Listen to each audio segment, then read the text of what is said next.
Another rule that you could use with moving average lines is I guess the moving average rule is what it's called. It's an alternative to the more popular crossover rule. So you're not looking for when it crosses over, you're basically looking for when the moving average starts to bend or change. So you would look at it to call an end to a trend when you have changes in actually the moving average line. Instead of uptrending or downtrending, it's starting to make that change either way. So if there's an uptrend, if the moving average is less than today's moving average is less than yesterday's, you could start calling an end to an uptrend with that. And the opposite, of course, would be in a downtrend. It's been downtrending if the moving average today is higher than yesterday. So you're basically your most recent data point, and then looking at your overall trend. And so the advantage of this is you're not looking at crossovers, you're just strictly looking at the moving average line over the period of time.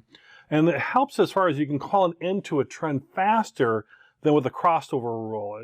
Moving averages always are a lagging indicator, but you're able to kind of see where that change is occurring on the line as opposed to waiting for crossovers and prices is what you're looking to do.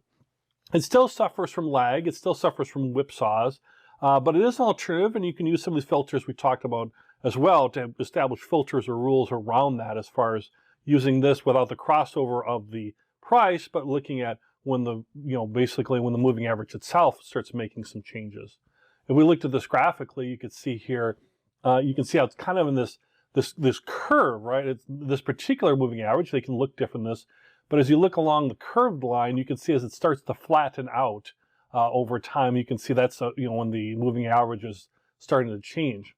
And you can see up in the upper left there what's a 50-day moving average, and the moving average is at $138.95 in this example. So when you start seeing things that are coming up less than that, then that might signal a change in that upward trend that we're generally seeing with this thing. If we start seeing that number going down, that might show a downtrend there. And as you can see, depending on the length of time here in this graphic that you choose, you have a 50-day moving average and a 200-day moving average. And of course, the longer the time period, the prices will differ too. But if you look at the curves, you can see where the top line at the far right, you might see it more of a downward trend on the far right of the blue, where the right is actually starting to trend upward, a little bit of an upward trend as they start to move towards each other. And so that's kind of giving you kind of conflicting messages, right? And that can happen. So, that time frame length can really impact that. The more time you have, the more the decision would be delayed as far as making a change.